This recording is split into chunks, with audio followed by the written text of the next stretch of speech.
L'histoire de Bienne-les-Apart raconte qu'en avril 1311, Michel de Barbançon, seigneur du lieu, et Pierre, évêque de Cambrai, érigèrent le petit village en paroisses distinctes, déchargeant ainsi le curé de l'Aube de monter sur le plateau par des chemins en mauvais état et infestés de brigands.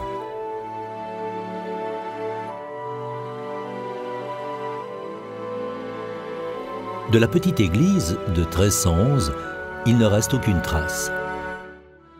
L'édifice que nous connaissons encore aujourd'hui abrite des fonds baptismaux datés 1533.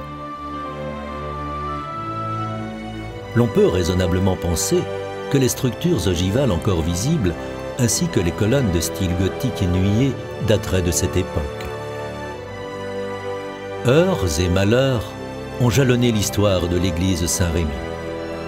La destruction de son clocher, construit en 1876, le 18 mars 2014, en est la dernière étape, mais les plus anciens du village se souviennent encore de l'incendie de 1931 qui ravagea le vaisseau et anéantit à jamais les très curieuses charpentes apparentes de l'ancienne église. La restauration de l'édifice permit sa réouverture en 1934. Les confessionnaux, les vitraux, le chemin de croix gravé sur l'éton de René de Cramer en sont des témoins privilégiés. Les vitraux, datés 1934, sont l'œuvre du maître verrier tournésien Camille Wibaud. Ils sont l'objet de tous les soins de la fabrique d'église Saint-Rémy qui, récemment, a reconstitué le vitrail de la Sainte Famille qui avait été vandalisé. Le patrimoine statuaire de l'église Saint-Rémy, inventorié par l'Institut royal du patrimoine artistique, date du XVIe siècle dans sa majorité, comme le montre ce retable gothique dont la niche gauche est attribuée à un atelier bruxellois. Ce groupe de 3 statues, le Christ sur la croix, la Vierge et Saint Jean, était auparavant suspendu à l'extérieur sur le mur ouest de la cure. Les restaurations par l'IRPA ont permis de retrouver les traces de sa polychromie d'origine. Cette statue gothique est l'un des plus beaux exemples de polychromie parvenue intacte jusqu'à nous.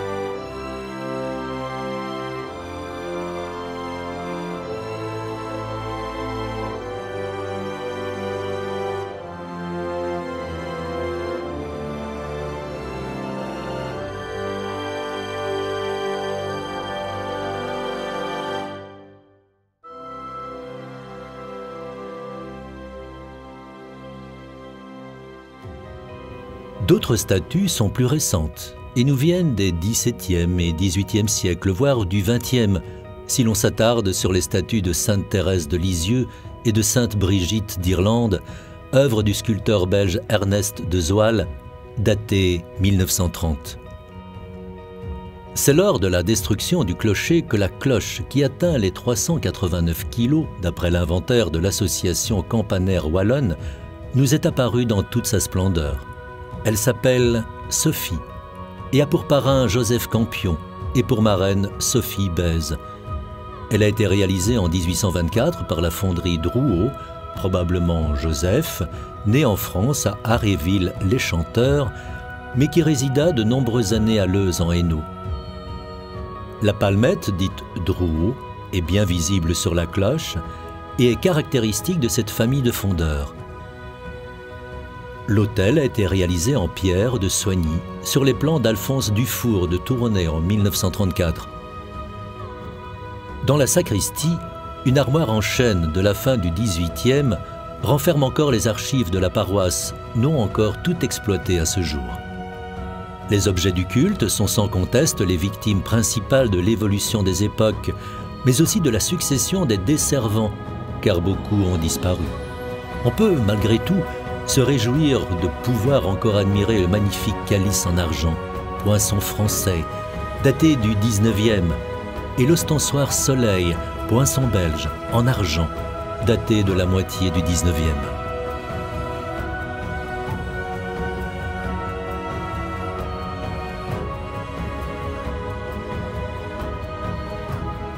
L'histoire de la paroisse de Bienne-les-Apart et de son église Saint-Rémy est étroitement liée à l'histoire mouvementée de la seigneurie dont elle dépendait.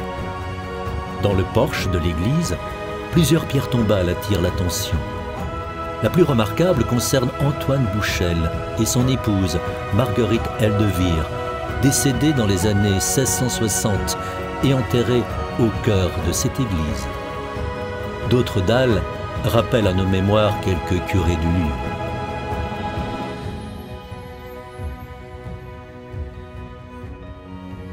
Le thème des Journées du patrimoine de l'année 2016 nous aura permis de rappeler quelques jalons de l'histoire de l'enclos Saint-Rémy. Puissent ces jalons être les éléments de fondation du vaste projet de restauration du site dont chaque citoyen du village espère l'aboutissement rapide.